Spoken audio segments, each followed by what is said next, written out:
Assalamu alaikum everyone. Welcome to online class. How are you? I hope you are absolutely fine. I'm also fine by the grace of Allah. তো গত একটি ভিডিওর পর আবারও আরেকটি video ক্লাসে সকলকে স্বাগত জানাচ্ছি। আমরা পূর্বের ক্লাসে শিখেছিলাম যে প্রেজেন্ট ইনডিফিনিট টেন্সে কেমনে রাইট ফর্ম ভার্বসের সলিউশন করতে হয়। আজকে আমরা পাস্ট ইনডিফিনিট টেন্স অর্থাৎ পাস্ট টেন্সকে ইন্ডিকেট করলে কিভাবে রাইট ফর্ম ভার্বগুলোকে সলভ করতে হবে আমরা আজকে এই পার্টটুকু জানব। তো লেটস স্টার্ট আওয়ার ক্লাস। সাধারণত প্রেজেন্ট ইনডিফিনিট টেন্সের ন্যায় পাস্ট ইনডিফিনিট টেন্সেও কিছু টাইম ইন্ডিকেটিং ওয়ার্ড আছে যেগুলোর দ্বারা আমরা easily past indefinite tense identify করতে পারবো। And for the right form of verbs it is first and foremost duty to identify the tense at first. এটা আমি আগেই বলেছি, আই মেনশনড আর্লিয়ার যে টেন্স আইডেন্টিফিকেশনটা অত্যন্ত জরুরি। সো আমাদেরকে এই টেন্সের ক্ষেত্রেও কিছু ওয়ার্ড মনে রাখতে হবে। অবশ্যই তোমরা এগুলো মুখস্থ রাখবে, তাহলে সাধারণত পাস্ট ইনডিফিনিট টেন্সগুলো ইজিলি আমরা ফাইন্ড আউট করতে পারবো। তো দেখো, সাধারণত যে বাক্যে yesterday, last month, last night, last plus every moment আর কি, লাস্ট প্লাস এভরি মোমেন্ট যেটাই থাক, last day, last year, last century, যে কোনো কিছু। তারপর the previous day, the day before yesterday মানে যেটাকে গত পরশু আমরা বলি, long long ago, once upon এ টাইম, অথবা অতীতের যে কোনো একটি সময় থাকবে। For example in 1971, in 2000। Anyhow আমরা কোনো ওয়ার্ড থেকে, টাইম ইন্ডিকেটিং কোনো ওয়ার্ড থেকে যদি আমরা পাস্ট ইনডিফিনিট টেন্স, পাস্টের ধারণা পাই, সেটাই past indefinite tense. And for that সেটার জন্য যেটা করতে হবে আমাদের, যে পাস্ট ইনডিফিনিট টেন্স আইডেন্টিফাই করার পরে এক্ষেত্রে আমাদের পাস্ট ইনডিফিনিট টেন্সের যে রুলস এবং ফর্মুলা সেটা আমরা কি করব, এখানে অ্যাপ্লাই করব। যে সাবজেক্টের পর অবশ্যই ভার্ব টু বলতে আমরা সাধারণত ভার্বের পাস্ট ফর্মকে নির্দেশ করি, ভার্বের পাস্ট ফর্ম আমরা ইউজ করব এখানে। তো আবার যদি পাস্ট ইনডিফিনিট টেন্সে ভার্বের ক্ষেত্রে বি ভার্বকে সলভ করতে হয় আমাদের, তাহলে বি ভার্বের জন্য আমরা ইউজ করব ওয়াজ অথবা ওয়ার। এখানে ওয়াজ ওয়ারের ক্ষেত্রে সাধারণত আমরা যখনই কোনো অক্সিলারি ভার্ব ইউজ করব বা কোনো প্রিন্সিপাল ভার্ব ইউজ করব, সাধারণত আমরা সাবজেক্টের নাম্বার এবং পার্সনের দিকে অবশ্যই খেয়াল রাখবো। কিন্তু মানে ওয়াজ কার ক্ষেত্রে, ওয়ার কার ক্ষেত্রে।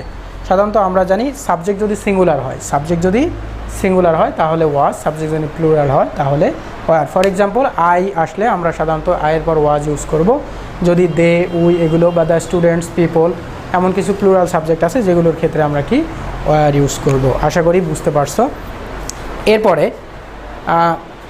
পূর্বের টেন্সের মতোই সাধারণত সাবজেক্টের মুডের দিকেও আমাদের স্মরণ রাখতে হবে। যদি সাবজেক্ট কোন মুডে আছে, সাবজেক্ট সাধারণত দুটি মুডে থাকে আমরা জানি, অ্যাক্টিভ মুড এবং প্যাসিভ মুড। এখানেও বলা হচ্ছে যে সাবজেক্ট প্যাসিভ মুডে যদি থাকে তাহলে আমরা এই পাস্ট ইনডিফিনিট টেন্স বা পাস্টের ক্ষেত্রে সাধারণত ওয়াজ এবং ওয়ার ইউজ করব। এরপর প্যাসিভের জন্য আমাদের আগে থেকেই যেটা এক্সপিরিয়েন্স আছে যে ভার্বটা অবশ্যই কী হবে, পাস্ট পার্টিসিপল হবে। সো আমরা প্যাসিভ মুডে থাকলে কী করব, সাবজেক্ট অনুসারে ওয়াজ অবলিক ওয়ার নেব এবং ভার্বটাকে পাস্ট পার্টিসিপল করব। এখন আমরা এই রুলসের উপরে কিছু এক্সাম্পল প্র্যাকটিস করব। আসো আমরা কিছু এক্সাম্পল প্র্যাকটিস করি। So at first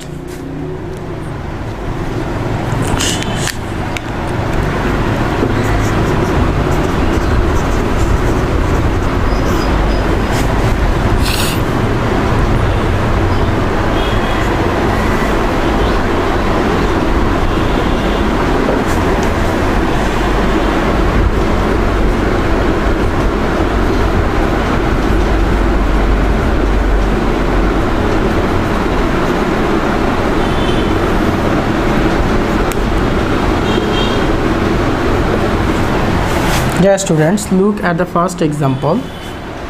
Long long ago there lived a king. Here the verb lived. এখানে আমাদেরকে প্রথমেই কী করতে হবে, first duty is to identify the tense. Tense identify করতে হবে আমাদের। How can we identify the tense from the sentence? একটা sentence থেকে আমরা কেমনে টেন্স আইডেন্টিফাই করব? এর জন্য আমাদের অবশ্যই টাইম ইন্ডিকেটিং কোনো না কোনো ওয়ার্ড সেখানে থাকবে সাধারণত। সো আমরা এখানে লক্ষ্য করি বাক্যের প্রথমেই লং লং অ্যাগো, তো এই ওয়ার্ডটি আমাদেরকে পাস্টের ধারণা দেয়। সো আমরা বুঝবো যে এই টেন্সটি হচ্ছে past indefinite tense. And past indefinite tense কী করতে হবে, রাইট ফর্ম ভার্বসের সলভ করতে গেলে আমাদের ভার্বটাকে কী করতে হবে, পাস্ট ফর্মে ইউজ করতে হবে। সো লিভ হয়ে যাবে, I am sorry, so live হয়ে যাবে lived. Here is another example.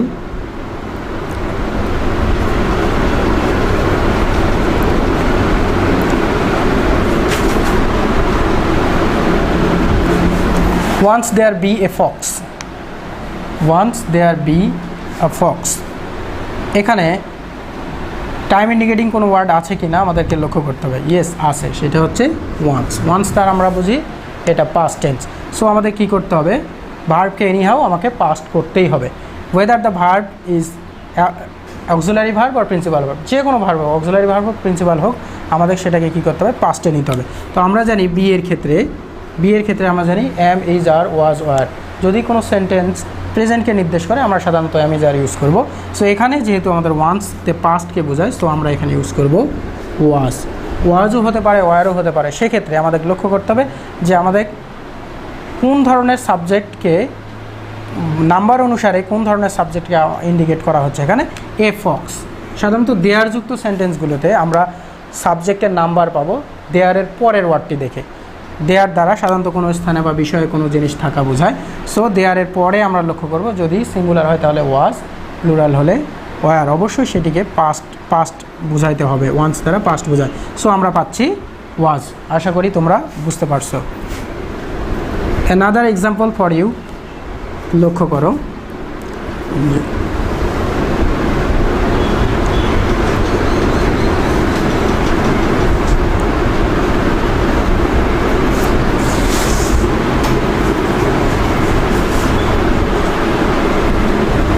Nazrul have a great hand in writing.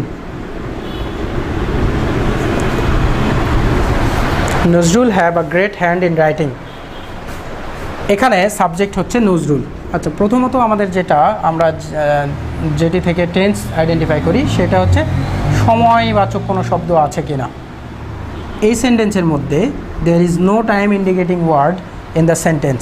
এখানে এই সেন্টেন্সে কোনো সময় নির্দেশক কোনো শব্দ নেই। কিছু কিছু সেন্টেন্সে আমরা সাধারণত, ডিয়ার স্টুডেন্ট, কিছু সেন্টেন্সে আমরা সবসময় এই টাইম ইন্ডিকেটিং ওয়ার্ডগুলো আমরা পাবো না। তাহলে আমরা কেমনে এটা বুঝবো যে এটা পাস্টকে ফলো করছে। এখানে এমন একজনের কথা বলা হচ্ছে, Nazrul he is no more in the world. সে আর আজকে কিন্তু নেই। তার যত লেখালেখি কর্মগুলো সাধারণত আমরা এগুলো, তার কর্মগুলোকে পাস্টে ধরবো, তার যত কাজ এগুলোকে পাস্টে ধরবো। সো এখানে কোনো সময় নির্দেশক শব্দ না থাকলেও এমন একজন পার্সন যে কি হয়েছে, যে মারা গেছে। সো এর ক্ষেত্রেও আমরা ব্যবহার করব কি, ভার্বের পাস্ট ফর্ম। সো হ্যাভের পাস্ট হচ্ছে কি, হ্যাড। তাহলে আমাদের সলিউশন সেন্টেন্স দাঁড়াচ্ছে যে Nazrul had a great hand in writing. নজরুলের লেখালেখিতে একটা দারুণ বা একটা পাকা হাত ছিল। এইভাবে সাধারণত আমরা এগুলো বুঝবো। তো আশা করি বুঝতে পারছো। এবার আমরা আসি, যদি সেন্টেন্সটি প্যাসিভ মুডে থাকে, তাহলে আমরা কিভাবে এটাকে সলভ করব। তোমরা আগে থেকেই জানো, সাধারণত প্রিভিয়াস ক্লাসে দেখানো হয়েছে যে প্যাসিভ কেমনে করতে হবে। সাধারণত ইমপার্সোনাল সাবজেক্ট বা পার্সোনাল সাবজেক্ট যখন কি থাকবে, প্যাসিভ মোডে যখন কাজ করবে না। দেখো তোমরা সেন্টেন্সটার দিকে লক্ষ্য করো। Computer invent many years ago. Computer invent many years ago. এখানে প্রথমত কম্পিউটার হচ্ছে ইমপার্সোনাল, যে সাধারণত কাজ করে না, ইমপার্সোনাল। এখানে ভার্বটি হচ্ছে ইনভেন্ট। তো কম্পিউটারের ইনভেন্ট করার মতো কোনো ক্ষমতা নেই। সাধারণত এরকম সাবজেক্ট যখন আসবে তখন আমরা ইজিলি বুঝবো এটা সেন্টেন্সের সাবজেক্টটি প্যাসিভ মুডে আছে। সো প্যাসিভ মুডে আছে। এখানে প্যাসিভ মুডে আমরা পাইলাম, তাহলে আমরা কোন টেন্সে প্যাসিভ করব এটাকে। এখানে আমার কি আছে, মেনি ইয়ার্স অ্যাগো। এই যে অ্যাগো দ্বারা সাধারণত আমাকে পাস্ট টেন্সকে ইন্ডিকেট করে। সো আমরা পাস্ট টেন্সে কী করব, প্যাসিভ করব। আচ্ছা, তাহলে পাস্ট টেন্সে প্যাসিভ করতে গেলে আমরা সাবজেক্টের পর অবশ্যই পাই ওয়াজ অবলিক ওয়ার। কম্পিউটার যেহেতু এক বচন, সো আমরা নিব ওয়াজ। অবশ্যই প্যাসিভের জন্য বারবার একটা কথা স্মরণ রাখতে হবে, প্যাসিভ মানেই V3, অক্সিলারি ভার্ব সহ V3। তাহলে ইনভেন্টেড, এরপর আমাদের মেনি ইয়ার্স অ্যাগো।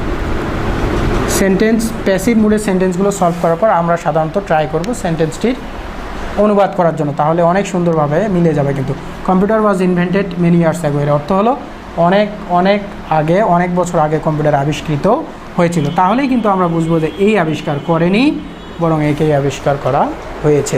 এমনিভাবে কিন্তু আমরা বুঝবো। তো আমরা প্যাসিভের আর দু একটা এক্সাম্পল দিলে আরও ক্লিয়ার হবে।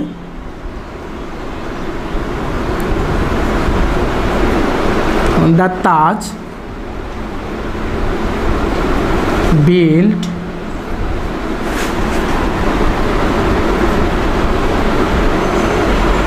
by Emperor Shahjahan. প্যাসিভের ক্ষেত্রে স্টুডেন্টদের একটা ধারণা আছে, জেনারেল বা কমন একটা ধারণা, সেটা হলো বাই থাকলে প্যাসিভ হয়। এই ক্ষেত্রে কিন্তু বাইটা এখানে আছে, তো বাই থাকলে সাধারণত প্যাসিভ হবে, এটা জানা যায়। বাই না থাকলেও কেমনে প্যাসিভ হবে সেটাও কিন্তু আমরা পূর্বের সেন্টেন্স থেকে আমরা জানতে পারি। এখানে the Taj build by empire Shahjahan, Taj Mahal সম্রাট শাহজাহান কর্তৃক কী হয়েছিল, নির্মিত হয়েছিল। তাহলে তাজমহল নিজে নির্মিত হয়নি। সো তাজমহলের ক্ষেত্রে আমরা পাস্টে পাচ্ছি ওয়াজ, বিল্ড এর পাস্ট পার্টিসিপল বিল্ড। একটু লক্ষ্য রাখতে হবে যে প্যাসিভে গেলে আসলে ভার্বের পাস্ট পার্টিসিপলের সঠিক ফর্মটি আমাদের জানতে হবে।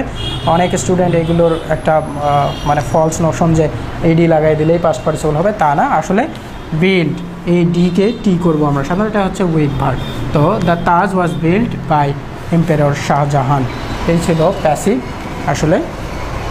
তো সাম আপ করার পূর্বে আমি বলি যে পাস্ট দুটি গুরুত্বপূর্ণ টেন্স আমাদের, শুধু পাস্ট না, প্রেজেন্ট ইনডিফিনিট এবং পাস্ট ইনডিফিনিট টেন্স। এই দুটি টেন্সে যদি কোনো স্টুডেন্টদের ক্লিয়ার আইডিয়া থাকে তাহলে সাধারণত এই দুটি টেন্সের অধিকাংশ রাইট ফর্ম ভার্বগুলো সলভ করা যায়। আমি পরবর্তীতে একটি প্যাসেজ সলিউশনের মাধ্যমে তোমাদেরকে বিষয়টি আরও ক্লিয়ার করব যে পাস্ট শুধুমাত্র কেবলই মাত্র পাস্ট ইনডিফিনিট এবং প্রেজেন্ট ইনডিফিনিট টেন্সে এই দুটি টেন্সকের যাবতীয় রুলসগুলো কাজে লাগিয়ে কিভাবে একটা রাইট ফর্ম ভার্বসের 80% রাইট ফর্ম ভার্বসের প্রশ্নগুলো সলিউশন করা যায়। আমি সাধারণত এরপরে একটি একটা প্যাসেজের মাধ্যমে তোমাদেরকে এটা ক্লিয়ার করব। তো আজকে এই পর্যন্তই, দেখা হবে অন্য ক্লাসে। আল্লাহ হাফেজ।